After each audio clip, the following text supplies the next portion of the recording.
저는 꿈과 성공적인 생활이라는 제목으로 여러분과 함께 은혜를 나누고자 합니다. 성경 마태복음 14장의 베드로의 체험담은 우리에게 놀라운 세계를 펼쳐줍니다. 예수님께서 광야에 나가셔 말씀을 증가하시고 난 다음 흑이증에 들은 남자 5,000명 수많은 부녀자들을 먹이시고 난 다음 해그름에 예수님이 친히 사람들을 해산해서 다 집으로 보내시고 난 다음 제자들을 독촉하셔서 배를 타고 갈릴리 호수를 건너가도록 하셨습니다. 제자들은 자기들끼리 가기를 원치 않냐고 머뭇머뭇하고 하시니 예수님께서 강제로 신속히 떠나도록 하시고 난 다음 예수님은 산에 올라가서 혼자 남아 기도하셨습니다. 제자들이 이제 어두워진 밤바다에 하늘의 별들을 바라보면서 열심으로 노를 쥐어갔는데 배가 바다 한가운데쯤 가시는 그만 별들이 다 사라지고 하늘에서 먹장구름이 덮고 바람이 거세게 불기 시작하고 파도가 일어서 아무리 노를 쥐어도 배가 전진을 하지 않기 때문에 그들은 심노하고 육체적으로 피곤하고 불안해지셨습니다. 급기야 밤 4경이 되었습니다. 허기증이 나고 춥고 지쳐버리는데 갑자기 저 바다 위에 파도를 따라서 희미한 물체가 하나 오르락 내리락 하면서 점저히 가차에 옵니다. 그렇지 않더라도 허기증이 나고 지치고 불안한 데다가 그만 그 유령 같은 물체가 배를 향하여 걸어온 것을 보자마자 일시에 제자들의 가슴은 얼어붙은 것이 뜻이 되고 마른 것입니다. 그들은 불안과 공포가 그들을 일시에 휘몰아쳤습니다. 왜? 여러분, 배를 타고 바다를 항행하는 사람들은 누구든지 바다에서 유령을 만나면 그 배가 파손된다는 징크스를 잘 알고 있습니다. 이러므로 이들이 탄 배가 갈릴리 바다에서 혼해를 당하고 있을 때 그 바다 위에 유령이 걸어온다는 것은 그들이 빠져 죽는다는 예시인 것입니다. 그래서 그들은 그만 아비규환의 절망에 처했습니다. 그럴 때 예수님께서 내니 두려워 말라 그렇게 말씀하셨습니다. 그 말씀을 듣자 베드로가 즉시로 예수인 것을 알아차리고 주여 주시어던 나로 명하사 물으러 오게 하소서. 그때 예수님께서 오라 말씀하시며 베드로는 고개를 들어 예수님을 쳐다봤습니다. 바다 위에 서 계시는 예수님, 그 예수님을 그는 있는 힘을 다해서 쳐다보았습니다. 곧장 베드로의 마음은 예수님 생각으로 꽉 들어찼습니다.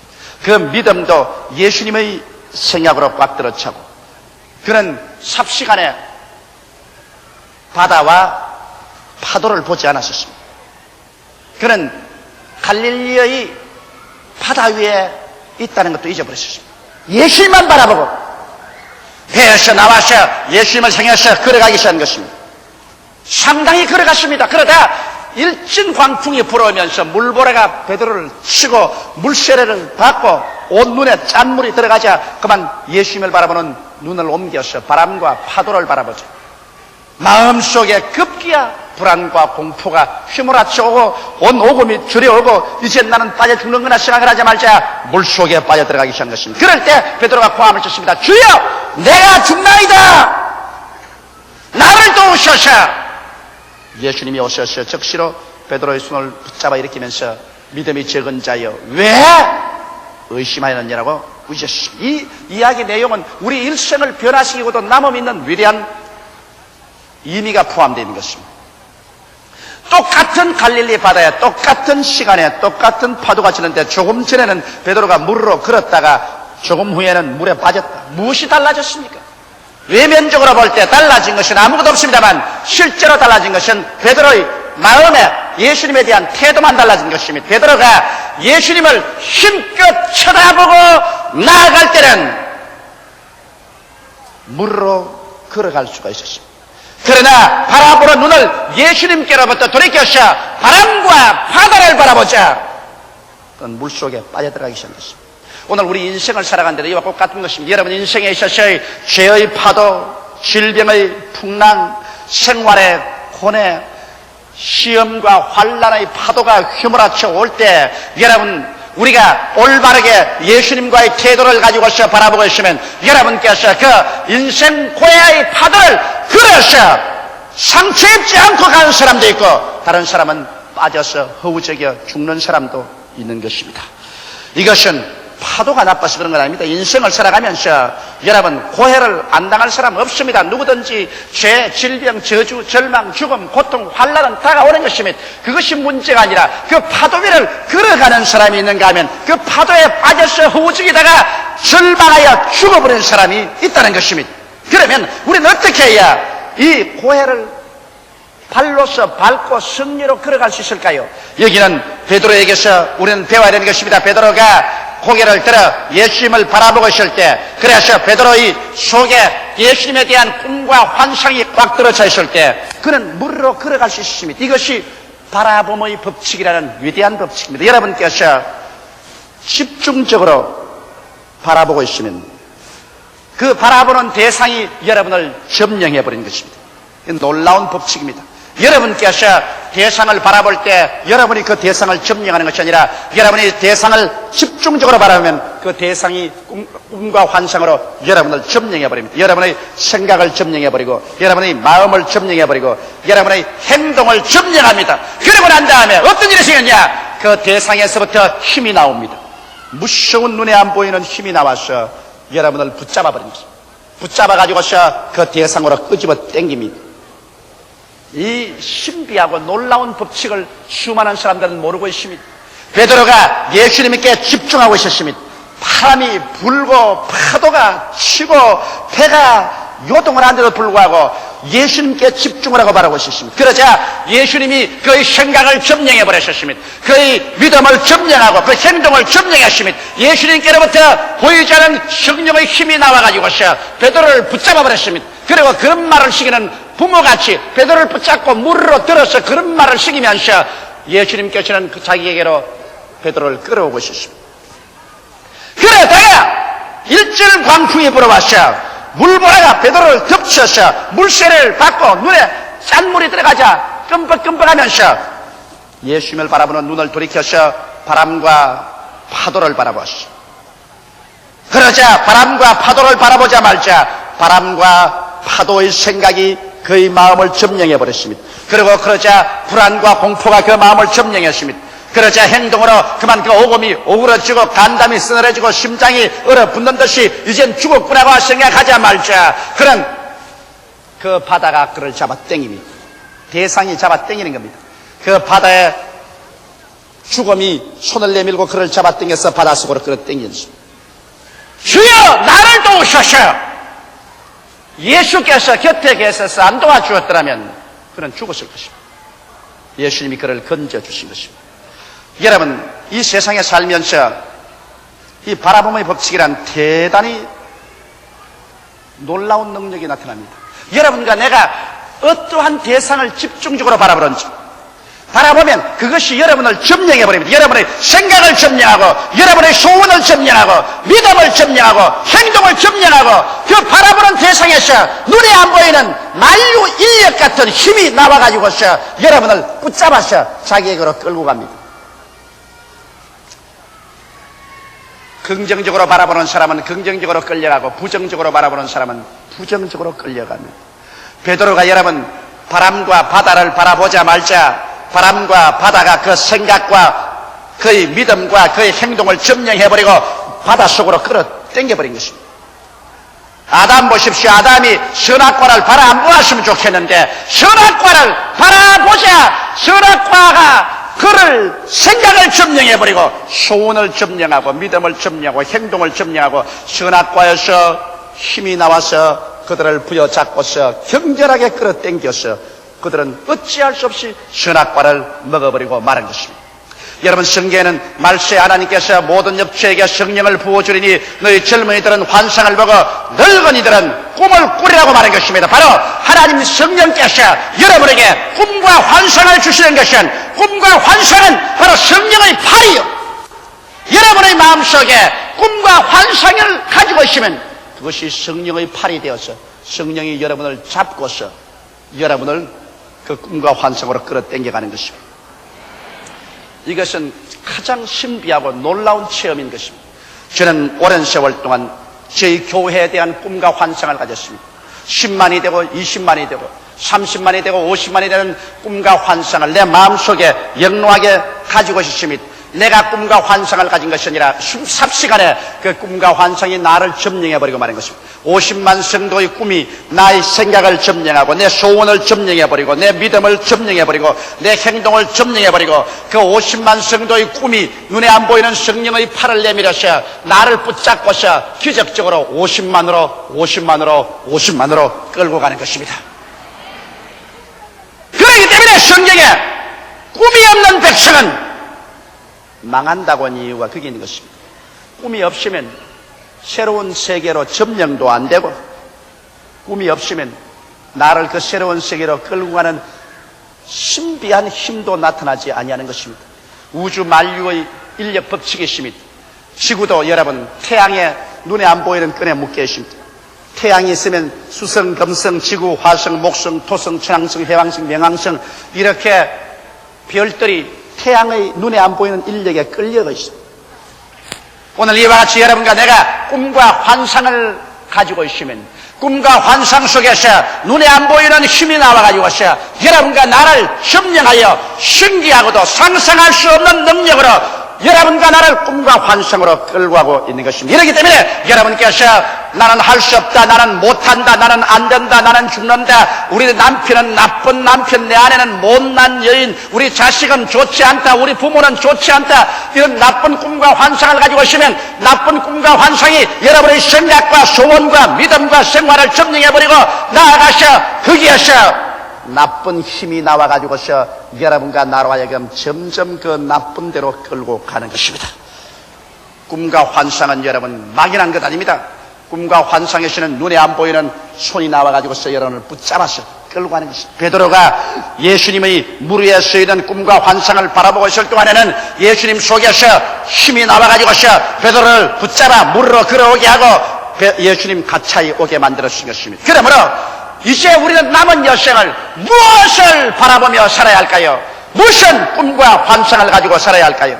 여러분과 나는 하나님께서 흑암의 권세에서 건져내어 하나님의 사랑의 아들 나라로 옮겼기 때문에 여러분과 나의 푸른 초장과 실많은 시냇가는 십자가 밑인 것입니다. 그러므로 십자가 밑에서 우리들은 예수 그리스도를 바라보고 우리 위해서 고난당하신 예수 그리스도의 꿈과 환상으로 우리 마음에 채워놓고 살 때 여러분과 나는 부족함이 없는 삶을 살게 되는 것입니다. 여호와는 우리의 좋은 목자지만은 우리의 목장은 바로 십자가 밑에 있는 것입니다. 십자가를 떠나서 우리 예수 믿는 사람들의 푸른 초장과 실만한 물가는 절대로 없습니다. 그러므로 십자가 밑에서 첫째로 우리 위해서 죄를 짊으신 예수님을 힘차게 바라보아야 되는 것입니다. 예수님께서는 가시관 서시고 양손과 양발에 대못이 박히시고 옆구리에 창을 받아 물과 피를 다 쏟아주시고 우리의 과거의 죄, 현재의 죄, 미래의 죄를 주님 짊어지시고 주께서 십자가에서 청산하셔서 깨끗하게 해버렸기 때문에 우리가 예수 그리스도의 그 위대한 모습을 우리가 환상으로 바라보고 있을 때 우리의 생각이 용서의 생각으로 점령해지고 우리의 마음속에 그 용서가 믿음으로 점령하고 그리고 우리의 행동이 용서받은 사람으로 행동하게 되고 그 예수 그리스도의 십자가에서 힘이 나와가지고서 여러분과 나를 신기하게 붙잡아서 죄악의 파도에 빠지지 아니하고 죄의 파도를 짓밟고서 의와 거룩함으로 변화받은 삶을 살 수 있는 힘이 나와서 이끌어가 주는 것입니다. 여러분께서 십자가에서 우리 위해서 대속한 예수 그리스도를 바라보고 있는 이상 그 바라봄의 법칙을 통해서 거기에서 나오는 위대한 힘과 능력이 여러분과 나를 용서와 의와 거룩함으로 끌고 가는 것입니다. 둘째로 우리가 바라봐야 될 것은 우리를 치료하는 예수님을 바라봐야 됩니다. 예수님은 치료자입니다. 예수님께서는 우리 용사함과 같이 우리를 치료하시는 분인 것입니다.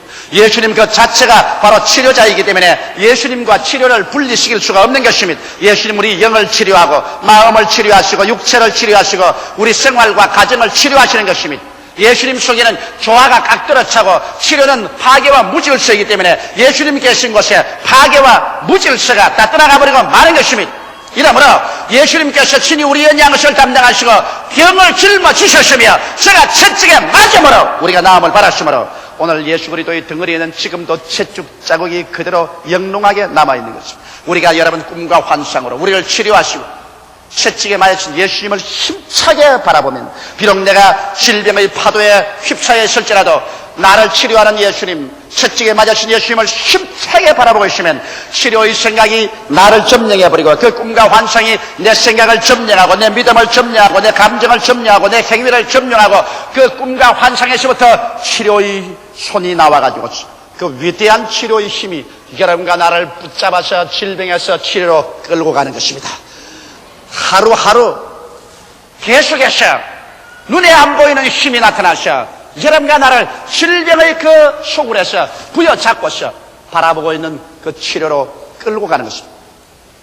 꿈과 환상은 자기 있는 곳으로 끌고 갑니다.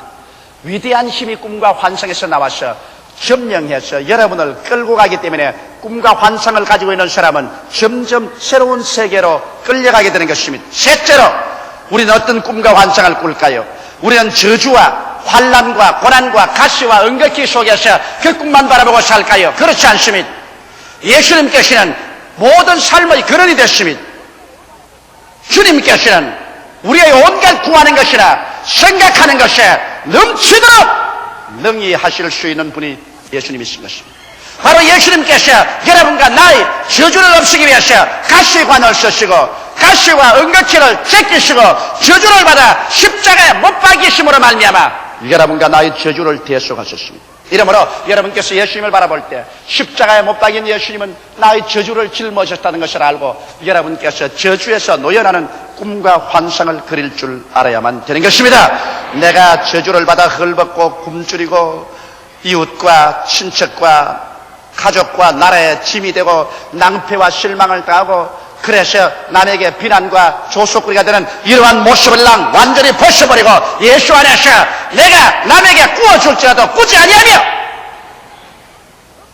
영원히 잘됨같이 범사에 잘 때는 꿈과 환상을 이 십자가를 통해서 여러분 힘차게 바라보고 있을 때 여러분 부요와 축복의 성령께서 바로 그 꿈과 환상을 통해서 여러분은 생각을 점령하고 마음을 점령해버리고 믿음을 점령하고 생활을 점령할 뿐 아니라 바로 그 예수 그리스도 우리의 저주를 짊어지신 그 예수 그리스도로부터 보이지 않는 능력이 나타나는 것입니다. 베드로를 바다 위로 그렇게 하던 그 능력이 나타나서 여러분 나를 붙잡는 것입니다. 가시와 응격기에 흐드기는 여러분과 나를 그대로 납붙여서 붙잡아가지고서 그래서 인간으로 상상할 수 없는 이 가난과 저주와 절망의 파도 위에 걸어서 점점 축복의 예수에게로 오도록 끌어당겨 주시는 것입니다. 꿈과 환상을 바라본다는 것 이것보다 더 위대한 힘이 없습니다. 이보다 더 여러분 더 큰 특권이 또 어디 있을까요? 여러분의 운명과 환경을 변화시키는 것은 꿈과 환상으로부터 출발하는 것을 알아야 되는 것입니다. 넷째로 우리는 부활의 주를 바라봐야 되는 것입니다. 예수님께서는 죽음을 박차고 무덤을 개치고 부활하셨습니다. 인간에게 가장 처절한 절망이 죽음인데 예수님께서는 이것을 이기고 부활했기 때문에 여러분의 마음속에 부활의 주를 꿈으로서 바라보고 환상으로서 소유하고 있을 때 부활의 주가 여러분의 생각을 점령하고 여러분의 마음을 점령하고 여러분의 감정을 점령하고 행위를 점령하고 이 부활의 주를 바라보고 있으면 이 부활의 주로부터 죽음을 이기는 힘이 나오기 시작하는 것입니다. 할렐루야. 부활의 주로부터 사망을 이기는 힘이 넘쳐나와서 여러분과 나라에게 죽음의 공포의 바다를 짓밟고서 조금도 죽음에 대한 공포 없이 일어나 천국으로 끌어주시는 것입니다. 어린애기를 잉태하지 않은 엄마가 아기를 낳기 위해서 아무리 진땀을 흘려도 아기를 낳을 수가 없습니다. 그는 어린애기를 잉태하지 않았기 때문인 것입니다. 꿈과 환상을 갖지 않은 사람이 새로운 세계를 창조하고 더 나은 내일을 만들어내려고 아무리 애를 쓰고 힘을 써도 내일은 없습니다. 왜? 여러분 내일을 창조하는 힘이 바로 꿈과 환상이 여러분의 마음을 점령하고 생각을 점령하고 감정을 점령하고 행동을 점령할 때 내일을 산출하는 힘은 꿈과 환상에서 보이지 않는 손이 나와가지고서 여러분을 부여잡고 꿈과 환상 그 내일을 향해서 끌어가는 것입니다. 이러므로 말미암아 여러분이 꿈꾸던 그것이 이루어지고 여러분이 환상으로 그려보던 그것이 이루어지는 것입니다. 그럼 우리는 어떻게 해야 될까요? 여러분, 아브라함이 애굽에서 나올 때 주님께서 아브라함에게 말하기를, 아브라함아, 내 눈을 들어 동서남북을 바라보라. 내 눈으로 보는 그 땅을 너와 내 자신에게 드리라고 말한 것입니다. 아브라함이 눈을 들어 가나안의 동서남북을 바라보자. 여러분, 그 바라보는 대상인 꿈과 환상이 아브라함의 생각을 점령하고 믿음을 점령하고 아브라함의 행위를 점령했었습니다. 그 꿈과 환상에서 무서운 힘이 나와가지고서 아브라함으로 하여금 가나안 땅을 점령하도록 이끌어간 것입니다. 오늘날 여러분과 나에게도 가나안 땅이 있습니다. 여러분과 나의 가나안 땅은 여기에 창세기부터 요한계시록까지 성경의 말씀인 것입니다. 이 성경 속에 젖과 꿀이 흐르고 있습니다. 여기에 영혼이 잘됨같이 범사에 잘되며 강건하고 생명을 얻되 넘치게 얻는 젖과 꿀이 흐르고 있는 것입니다. 오늘날 사람들은 이 성경 말씀을 등한히 여기고 있습니다. 성경 말씀을 그저 윤리나 도덕적이나 철학이나 율법적으로 알고 있는 것입니다. 성경을 통해서 하나님께서는 여러분과 나에게 더 낫고 위대한 삶을 주는 꿈과 환상을 만들 수 있는 약속을 허락해 주고 있는 것입니다. 여러분, 위대한 약속이 없이는 위대한 꿈을 꿀 수가 없습니다. 아무도 약속해 주지 않는데 내가 무슨 꿈을 꿀 수 있단 말인 것입니까? 여러분께서 하나님 말씀을 기도하고 읽음으로 말미암아 그 속에 있는 위대한 말씀들을 여러분이 취해서 이것으로서 여러분의 가슴 속에 영롱한 꿈과 환상을 그리십시오. 내가 믿을 수 있는 한도 내에서 가장 크고 위대한 꿈과 환상을 그리십시오. 내가 믿어지지 아니하는 것은 그것은 백일몽이 되고 마는 것입니다. 그러나 내 가슴 속에 믿어질 수 있는 한 최대의 영롱한 꿈과 환상을 꾸십시오. 그 꿈과 환상을 꿀 수 있는 재료가 바로 성경에 있는 것입니다. 성경에 있는 여기 모든 하나님의 약속의 말씀은 여러분과 나에게 위대한 삶을 향한 꿈과 환상을 그리는 재료인 것입니다. 그 꿈과 환상을 베드로가 갈릴리의 바다 위에서 예수를 바라보듯이 풍랑이는 이 세상에서 그 꿈과 환상을 분명히 바라보십시오. 뜨거운 마음의 소원을 가지고서 흔들리지 않는 배짱 있는 믿음으로, 그리고 꿈과 환상이 이루어진다는 확신으로 입으로 고백하면서 꿈과 환상을 바라보고 여러분 나아갈 때 그 꿈과 환상이 여러분의 생각을 점령해서 여러분들에게 부정적이고 파괴적이 되지 못하게 합니다. 그 꿈과 환상이 여러분의 감정을 점령해서 뜨겁고 열렬하게 꿈과 환상을 사모하게 만듭니다. 그 꿈과 환상이 여러분의 신념을 점령해서 뱃속에서 믿음이 솟구쳐 오르게 하는 것입니다. 그 꿈과 환상이 여러분의 행동에 영향을 끼쳐서 게으르지 않고 열심을 품고 뛰게 만들어주는 것입니다. 그 꿈과 환상을 바라보실 때 꿈과 환상 속에서 손이 나와가지고서 여러분과 나를 신기하게 붙잡고서 상상할 수 없는 희한한 섭리로서 자꾸만 꿈과 환상이 이루어지는 방향으로 그 길로 여러분과 나를 이끌어 가기 시작하는 것입니다. 만날 만한 사람을 만나게 하고 필요한 물건을 얻게 하고 자금이 생기게 하고 일이 생기게 하고 희한하게 꿈과 환상은 손을 내밀어서 이런 것을 자꾸 끌어다가 여러분을 붙잡아서 꿈과 환상으로 다가오도록 해서 꿈과 환상이 그 가슴과 생활 속에 이루어지게 만들어주는 것입니다. 예수님께서는 초라하게 짝이 없는 12제자들을 보시고 난 다음 위대한 꿈과 환상을 그들 가슴 속에 넣어주신 것입니다. 예수님은 그들에게 라디오도 텔레비도 주시지 않았습니다. 기선도 자동차도 비행기도 주시지 않았습니다. 초라한 12명의 어부들과 세리들을 모아놓고 난 다음 주님께서는 꿈과 환상을 주셨습니다. 너희는 온 천하에 다니며 만민에게 복음을 전가라. 천하와 만민이라는 어마어마한 꿈을 주셨습니다. 그러고 난 다음에 주님께서 오순절날에 너희가 성령을 받으면 권능을 얻고 예루살렘과 온 유대와 사마리아와 땅끝까지를 내 증인이 되리라. 그래서 예수님의 제자들의 마음속의 꿈은 땅끝까지 세계가 그들의 꿈이었습니다. 제자들은 그 꿈을 꾸었었습니다. 그들은 오늘은 예루살렘, 내일은 유대, 다음 날은 사마리아, 그 다음엔 세상 끝을 꿈꾸었었습니다. 그들의 꿈이 마음속에 이글이글 타고 있는 이상 그 꿈이 그들의 생각을 점령하고 마음을 점령하고 믿음을 점령하고 행동을 점령했으며 그 꿈에서 눈에 안 보이는 능력이 나와서 세계로 땅끝까지 희귀하게 복음을 끌고 나가서 오늘날 온 천하가 예수 그리스도의 복음을 들을 수 있도록 만들어버리고 마는 것입니다. 여러분, 우리 교회는 꿈꾸는 교회입니다. 우리 교회는 우리 시우를 보고 많은 것만 꿈을 꾸고 있지 않습니다. 이 예루살렘에서 우리 한국 전역 유대로, 그 다음 일본으로, 온 동북 동남아로, 사마리아로, 그 다음에는 북남미 구라파 전 대양주로, 세계로 우리는 꿈을 꾸고 있습니다. 그 꿈 같은 소리 하지 마라. 그렇지 않습니다. 꿈을 잉태하고 영롱한 꿈을 지키는 사람은 그 꿈이 우리를 점령해버립니다. 우리 순복음 중앙교회는 땅끝까지 복음 전가하는 꿈이 우리를 점령해버렸습니다. 우리의 생각을 점령하고, 우리의 소원을 점령하고, 우리의 신념을 점령해버리고, 우리의 전 행동이 땅끝까지 복음 전가를 향해서 점령당하고 있습니다. 그리고 그 꿈에서 신기한 힘이 나와서 우리는 선교사를 보내고, 라디오 방송을 하고, 텔레비를 통해서 복음을 전가하고, 문서 출판을 하고, 온갖 힘을 다해서 땅끝까지 세계 만방에 복음을 전하고 있는 것입니다. 할렐루야. 그러므로 오늘 여러분의 가슴 속에 무슨 꿈을 꾸고 있는가, 이것이 내일 여러분이 어떠한 인생을 체험하게 되며 어떠한 삶을 창조해낼 수 있는가 보증이 되는 것입니다. 여러분과 나는 아무 꿈도 안 꾸면 제자리 걸음하고 후퇴합니다. 부정적인 꿈을 꾸면 파괴의 힘이 나와서 도적질을 당하고 죽임을 당하고 멸망을 당합니다. 그러나 예수 그리스도 십자가 대속의 꿈을 꾸고 하나님 말씀으로 말미암아 여러분 삼박자 축복의 꿈을 꾸고 내일은 오늘보다, 다음 달은 금번달보다, 내일은 금년, 내년은 금년보다 나아진 꿈을 꿀 때 그 꿈으로 여러분은 잡혀서 꿈에서 나온 힘에 의해서 이끌려가게 될 것입니다. 기도드리겠습니다. 살아계신 우리 하나님 아버지, 사람들은 꿈이 얼마나 무서운 것을 모르고 있습니다.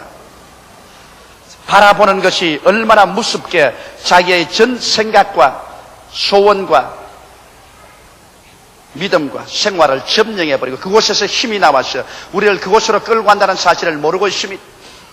내 아버지 하나님, 선악간의 새로운 삶은 꿈에서부터 끌려온다는 것을 알게 하여 주옵소서.